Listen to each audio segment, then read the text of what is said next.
ఓం గురుభ్యో నమః. కేమద్ర వియోగం పార్ట్ 1. కేమద్ర యోగం సంస్కృతంలో కేమ అంటే చంద్రుడు, ధ్రుమ అంటే పర్తికూల స్థితి అన్నట్టు. జన్మకుండలిలో చంద్రునికి ముందు అంటే రెండవ ఇల్లు వెనక అంటే 12వ ఇంట్లో ఎటువంటి గ్రహాలు లేనప్పుడు కేమద్రుమ యోగాన్ని పడుతుంది. అంటే చంద్రుడు మనసు కారకుడు, ఒంటరిగా ఉన్నాడని అర్థం. జ్యోతిష శాస్త్రంలో దీన్ని నార్మల్గా దీన్ని దరిద్రము, కష్టాలు మరియు మానసిక అశాంతినిచ్చే దోషంగా పరిగణిస్తారు. ఒంటరితనం మరియు భయం. కేమద్రుమ యోగం ఉన్నప్పుడు మనసు ఎప్పుడూ ఇతరుల తోడు కోసం వెతుకుతూ ఉంటుంది. ఒంటరిగా ఉన్నప్పుడు వారు ఆందోళనకు గురవుతారు. మనిషి ఎప్పుడు ఇతరుల కోసం వెతుకులాడుతుంటాడు. అందుకే తనను తాను ఎదుర్కొనే అంటే అతనికి భయం. వీరి మనసు వినోదానికి లేదా ఆధారం వెతుక్కుంటుంది. అది లేనప్పుడు వారు దిక్కుతోచని పరిస్థితుల్లో ఉంటారు. యోగం ఉన్నవారు విజయం అనేది మాయావిగా మారుతుంది. అంటే వారు బయటకు విజయవంతంగా కనిపించే లోపల మాత్రం ఏదో వెళ్తే అసంతృప్తి మరియు అపజయ భావన వారిని నిరంతరం వెంటాడుతుంది.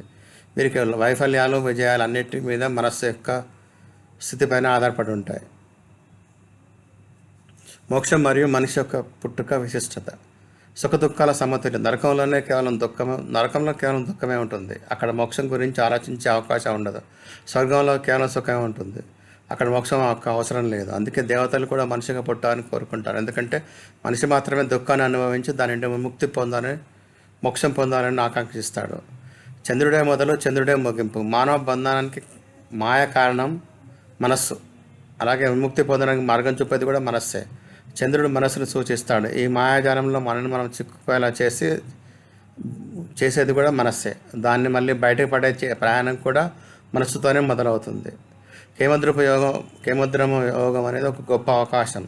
కేమద్రమ యోగం ఉన్న వ్యక్తులలో మోక్షం లేదా ఆత్మజ్ఞానం పట్ల ఒక రకమైన అత్యంత అంతర్గత తపన ఉంటుంది. ఎందుకంటే వారికి బాహ్య మద్దతు గ్రహాలతో తక్కకుండడం వల్ల వారు తమలో తాముకు తొంగి చూడాల్సిన పరిస్థితి ఏర్పడుతుంది. ఈ ఒంటరితనం వారిని ఆత్మశోధన వైపు నడిపిస్తుంది. ఖాళీ మనస్సు సవాళ్ళు. ఎంటీ మైండ్ దయ్యాల కొంప. ఖాళీ మనసు దయ్యాల కొంపైన సామెత కేమద్రమ యోగాన్ని సరిగ్గా సరిపోతుంది. చంద్రుడికి అటు ఇటు గ్రహాలు లేకపోవడం వల్ల మనసు శక్తిని గ్రహించలేక లేదా పంచుకోలేక ఒక చోట స్తంభించిపోతుంది. ఒంటరి శక్తి ఏమీ సృష్టించలేదు. సృష్టి జరగాలంటే రెండు శక్తుల కలయిక అవసరం. అందుకే కేమద్రమ యోగ జాతకులు తమ మనస్సును ఒక క్రమశిక్షణలో పెట్టుకోకపోతే అది పిచ్చికుర్రలాగా ఎక్కడికైనా పరిగెత్తవచ్చు. అతీంద్రియ శక్తులు. మన 5 ఇంద్రియాలను అంటే చూపు, వినికిడి, రుచి మొదలైనవి శాసించేది మనసు. 6వ ఇంద్రియం. మనసు ఒక ఇంద్రియంతో అనుసంధానమైనప్పుడు మాత్రమే మనకు అనుభూతి కలుగుతుంది. కేమద్రమ యోగం ఉన్న వ్యక్తి ఒంటరితనాన్ని సాధనంగా మార్చుకుంటే అతని 6వ ఇంద్రియం అయినా లేదా అతీంద్రియ శక్తిని మేల్కొనే అవకాశం ఉంది. ఇది రహస్య శక్తి వంటిది. ఇది మనల్ని ఉన్నత శక్తులతో అనుసంధానం చేస్తుంది. నిర్వేదం మరియు వైరాగ్యం. ఈ యోగంలో ఉన్నవారు ప్రపంచంలో అన్ని సౌకర్యాలు ఉన్న ఒక ఫకీర్ లాగా జీవిస్తారు.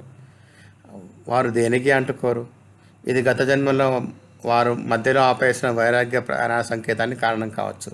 ఈ జన్మలో లభించిన కేమద్రమ యోగం గత జన్మ కర్మల రిపోర్ట్ కార్డు వంటిది. యోగభంగం మరియు పరిహారం కోసం మార్పులు. కేమద్రమ యోగం కొన్ని పరిస్థితుల్లో రద్దవుతుంది. దాని ప్రభావం మారుతుంది.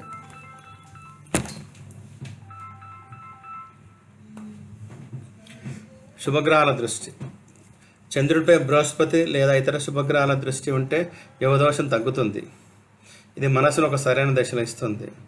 కేంద్రంలో చంద్రుడు లగ్నం నుండి కేంద్రస్థానాలు 1, 4, 7, 10లో ఉంటే శుభగ్రహాలతో ఉంటే దోషం పోతుంది. అంటే చంద్రుడు లగ్నం నుండి కేంద్రస్థానాలు అంటే 1, 4, 7, 10 ఉంటే లేదా శుభగ్రహాలతో కలిసి ఉంటే దోషం పోతుంది. ఆశాభావస్సుల ఉదాహరణ. ఆమె జాతకంలో లగ్నంలో చంద్రుడు ఒంటరిగా కేమద్ర యోగంలో ఉన్నప్పటికీ ఆమె 6వ ఇంట్లో బృహస్పతి మరియు శుక్రుడు ఉండడం వల్ల ఆమె తన సమస్యలను విజయానికి నిశ్చయంగా మార్చుకోగలిగింది.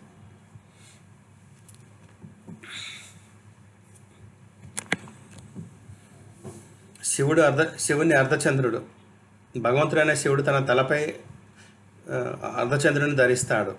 జ్యోతిష రీత్యా అది బలహీనమైన చంద్రుడు అయినప్పటికీ శివుడు దాన్ని ధరించడం వల్ల మనకు సందేశం ఇస్తున్నారు. ప్రపంచ దృష్టిలో బలహీనమైన లేదా పాపగ్రస్తమైన చంద్రుడు మనస్సును కూడా నన్ను చేరుకోగల మార్గం ఉంది అని చెప్పడం.